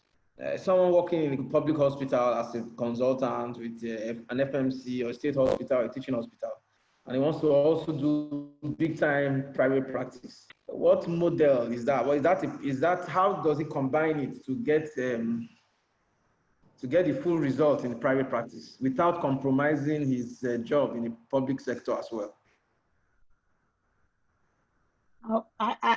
I would suggest joining somebody in a group practice, and so that you give enough time. I always feel that it is, if you have taken a job, then you have decided to do the job. And if you are now in a full-time practice, you can't really be in a full-time practice. So if you join somebody else in a group practice, you can say certain days I will work, but I will still be able to give enough time to my primary job, which pays you for full-time job. That might be easier. Maybe males will be different from females, but when you think if you're female, I think it's a bit more difficult because you have your own home duties, you have your life, you have to balance everything. So if you say, full-time practice and then full-time work, then there's no time for life afterwards. I think there must be a balance. We must try to strike a balance in life. I think it's important that we make sure that we have enough time for ourselves. Otherwise, what will happen is that at the end of your life, life has just passed by and you haven't really enjoyed it. You have, spend your whole time making money. Like anybody will ask you, in 2020, what were you doing? There's a gap in your CV and you say, I was washing my hands. You, how much, because someone also asked that question, how much can you offer? Contribution on that one. Okay. So you could also add this question to it. If you have someone who joins you in your practice, for example, like what Madam explained, how much would you consider reasonable to pay that ophthalmologist? Is it in terms of percentage, in terms of fixed amount, and how much will it be? Like I said, sir, don't fix it on Lagos standard. The entire Nigeria is not like Lagos. I will share my experience about working with government and private practice. And the experience I will share with you is that of as a former registrar of the Medical and Dental Council of Nigeria, and also to talk about the law and the ethical issues involved. Every one of us should have the Code of Medical Ethics. If you look at the Code of Medical Ethics, this question is well clearly stated there, that where you are fully employed by government as a consultant, you are not allowed to open your own private hospital. If you do so, then you must make sure that you devote your full time of government work to government work. And it is only the times when you are not consulting with government that you can have to go there.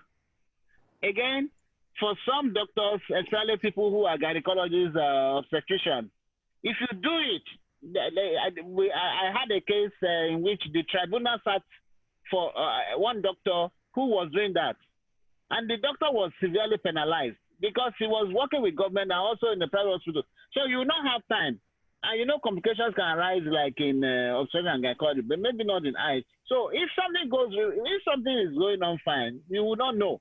But the time when you are brought to the Medical and Dental Council of Nigeria or to the law courts, that is where you will know that the law regulating the medical profession and the ophthalmology practice is the Code of Medical Ethics and other relevant laws in Nigeria. And we need to be really very aware of this so that we don't run foul of the law. This question is answered there. All of us should go and get our Code of Medical Ethics and read it very well, because when you are going to be judged, it is that section of the Code of Medical Ethics that will be used in judgment against you. Thank you so much, sir.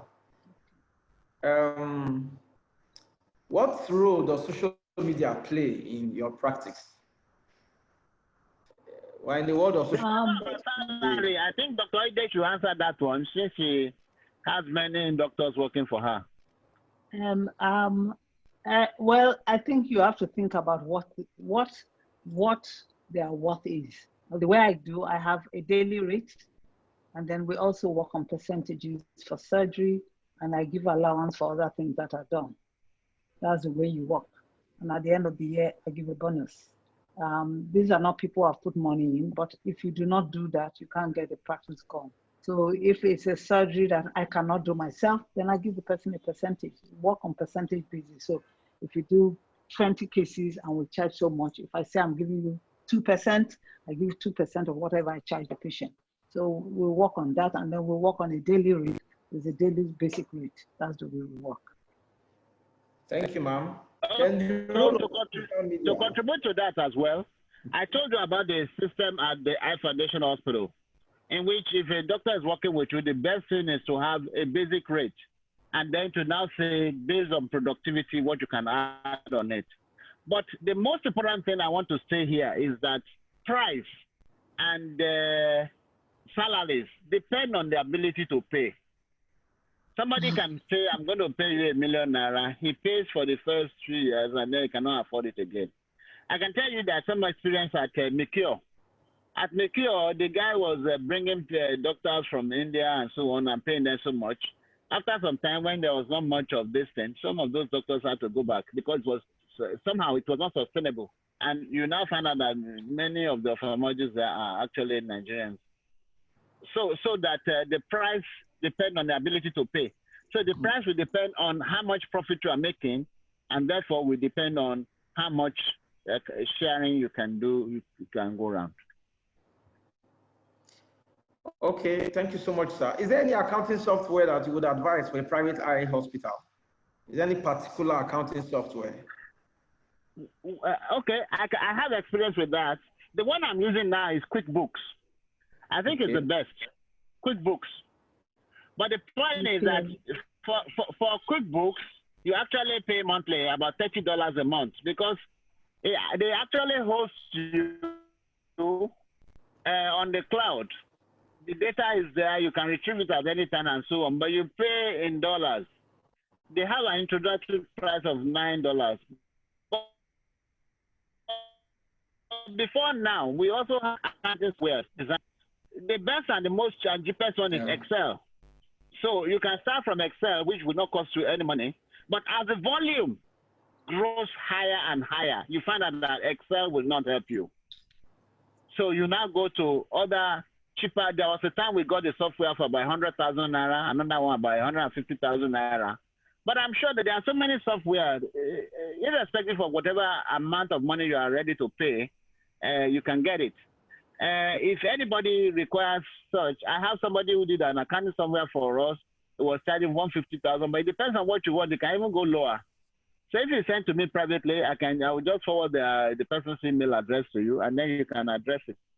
Thank you so much, sir. So I would still like us to address this the question on the use of social media in private practice now, because in Nigeria it's often said that medical practice is not allowed. We're not allowed to do proper advertisements and so on. But when you travel abroad, especially in America, you find that private practices are all over the place on their television and everything. So what are the issues with using social media to promote private practice? Are there laws against it? Are there ethical issues around it? You can have a website, and on your website you can put, things. I do not think you're allowed to say, I do this surgery and I can do it better than anyone else or the best. You can't put things like that. But on your website, you can put all the things that you do. You can have a Twitter page and, put on things. Like recently we had a training for, I think it was the basic life skill training. If you have photographs of the people all using the machines, you could put that on just to show people that you do continuous education. So you could put things, but then you have to have people, probably younger people, who are there to help you keep these things up. Some of you younger people can probably do it on their own, but some of us older people find it very difficult to use Twitter and things. But like you say, the content must be right. It might, for example, if you have your Prime Optical eye camp, you could say our eye camp is running from this to this. You put it on social, you can put it on Facebook, our eye camp runs from this to this, but you can't say, I do this better than anyone else, I'm the best at this. You just say patients can come in from this time to time. I think like the ethical issues, I'm sure Dr. Festus will be able to tell us more about that, especially what the council says. There are ethical issues about what we can write and what we can say we do. Thank you so much, madam. Sir, yes, we'd like to hear from you in that regard. Yes, I can share my experience with you. Yes, sir. First, as registrar of the Medical Council, some doctors had their names suspended, even for printing complimentary cards. Some had their names suspended for some months for printing calendars. And today, use of calendar is frowned at, but complimentary card that talks about you, that is allowed now. Also, Dr. Shaidemi. Sorry, sir, you said now? Huh? Complimentary cards are allowed now? They are allowed. Oh, okay. As Dr. Ide said, you cannot say I'm the best cataract surgeon. No, you can only say that I do cataract surgery and so on or whatever, or you put something about yourself. If you have some training and so on, you can put it. So, but the important thing is that you are not allowed to advertise. No profession allows advertisement because the best surgeon may not be the one that advertises most. Yes. And so that people are not carried away.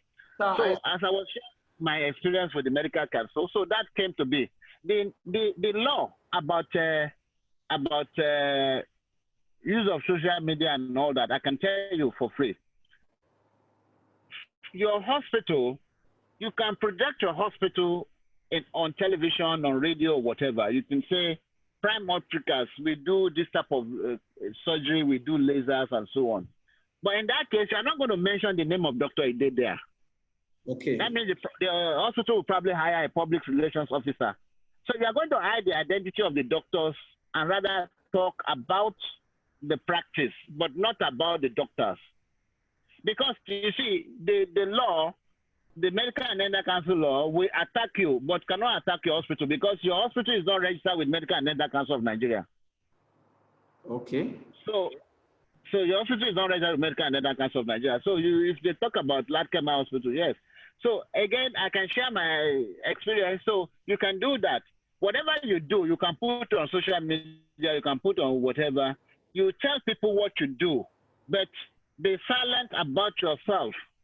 Because if you let somebody else who is not a doctor be the one to to promote it for you, because then the hand of the Medical and Dental Council cannot reach such a person because they are not registered medical practitioners.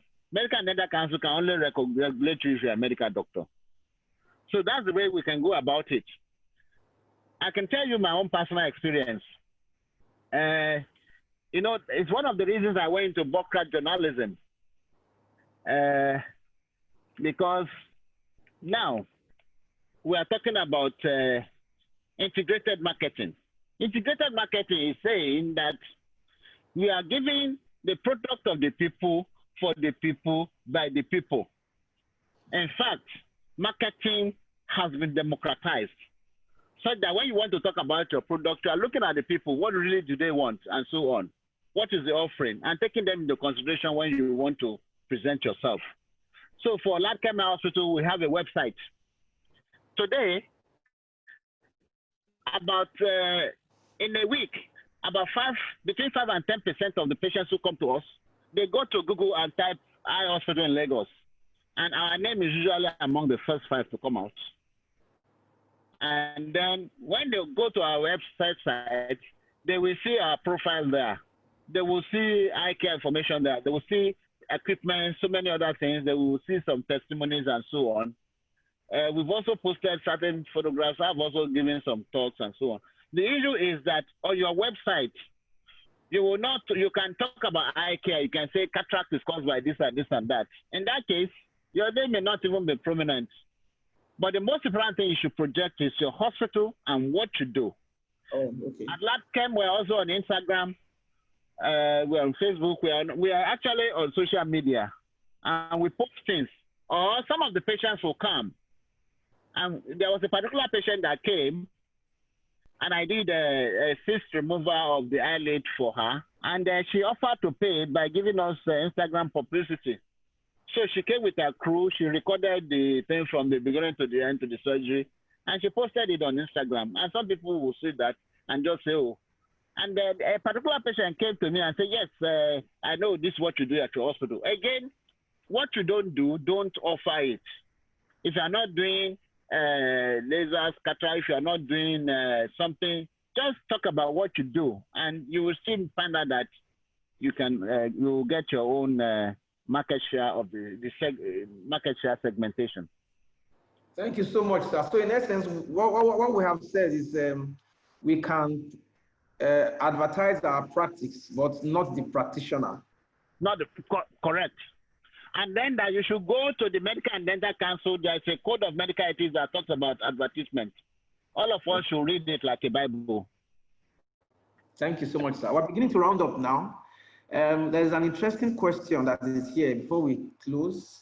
Now it says, how do you recover unpaid bills from patients without compromising relationship with them? I know Dr. Ide would have a lot of experience in this matter because her practice is in Benin, and Benin people are usually very closely knit. Families are all, I mean, in one way related to us. Although she's not online, now maybe when she comes, she will make a contribution on that. But sir, how do you manage that type of situation? You are not able to, you find it difficult to retrieve your bills from patients that maybe are close to you, and you don't know how to go about it so that it doesn't affect your relationship with them. Okay, it's to have a policy. You need to put a policy in place, and you need to be a learning organization. Everybody in the hospital must know about the policy. First things first, you can, if you are giving your professional service, seeing a patient, and the patient doesn't pay, it doesn't matter. Okay, it could be a publicity stunt. However, if you come to my hospital, nobody will give you eye drop. We are not going to order your lenses unless you have paid. If you pick a frame, after 1 or 2 weeks you have not paid, we will return it. So the other thing again is that if you are the one doing everything, then it's okay. When the person gets there, some of them will say, I'm going to pay next week and so on. We only give you based on how much you are ready to pay, you have. Because it is actually almost impossible to recover money from patients. If you take them to court, if you use police to arrest them, it will give you negative publicity. So in this area, prevention is better than cure. Thank you so much, sir. Okay, I think we've handled most of the questions. I don't know if there's anyone left for us to look at. All right, Dr. Cyril, do I say over to you? Okay, thank you very much. I think Professor Adio just put up a question while a clarification on a point was raised by Professor Fatima Kiari, I think. Professor Fatima Kiari was, I think it's Dr. Shoba. She is saying that she understands now that hospitals must be mandatorily registered with the MDCN. I don't know if you can throw more light on that. The MDCN, the act setting up the council, makes it a regulatory body for only doctors. In Lagos State, the regulatory body for hospital is the EFAMA, Lagos State Hospital Registration Agency. Every state has it. So whereas the MDCM regulates the practitioner, the different states regulate the practice. So that is the answer to that. Then Dr. Adio was talking about electronic medical records. I saw a chat about electronic medical records. Yeah. It's good to have. And we have cheap ones, we have expensive ones. Depending on what you can afford, I'm sure you can always have electronic medical records, including even just Excel, if you are just starting. Okay, thank you very much, sir. I want to thank our panelists. Dr. Valentina Ide had to step out. She is actually supposed to be in another meeting, and so she had to put a pause to that meeting to quickly tide us over till the time she stepped out. She sends her thanks and says thank you for allowing her come share her wealth of experience. We've also thanked her in absentia. We've learned a lot. I think we have some information now to move forward. I want to thank you, Dr. Shoba. We know that we actually stifling you of time. I know that you want to talk more, but unfortunately, this is all we can take. We look forward to having you with us again. And maybe this time we'll have more time. So when we do that, we'll get in touch with you. We are happy that we've struck this channel of communication. So we are very sure that next time we'll call, you'll be willing to oblige us. We want to thank you very much, sir, for coming to share your experience with us. Our panelists, our moderator, Dr. Sayam Otabo Olubo, I want to thank you very much. He's one person that has never failed to hit the call of YOF, even if we call him a day before. I want to thank you, sir, for always heeding our call. I want to thank you for always supporting the YOF. We hope to be like you when we grow up. Thank you so much. And just to mention, let me use the opportunity as the moderator to mention. So when next I come to Lagos, I will pay you a visit if you don't mind. No, you're welcome anytime. Thank you so much, sir. Yes. All right, I want to thank everybody who has joined us. I want to thank young YOs. I want to thank members of the OSN and members of the public who have joined us. We thank you very much for joining us today.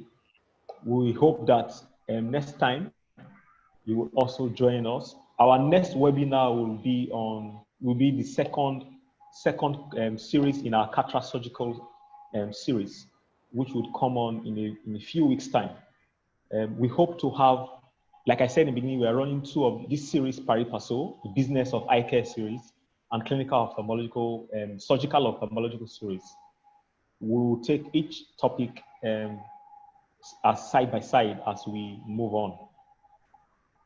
We've come to the end of today's session. We thank everybody for joining us once more. Without you, this session would have been boring. Would have ended up talking to ourselves. We thank you very much, and we ask that you keep supporting us and the OSN. Thank you very much. I think we'll end this session here now. The recording will be made available on the OSN Telegram platform and the Young Ophthalmology Forum platform once it's ready for us to view and then listen again to the presentations in our spare time. Thank you very much again, sir. And thank you again for your presence and for moderating.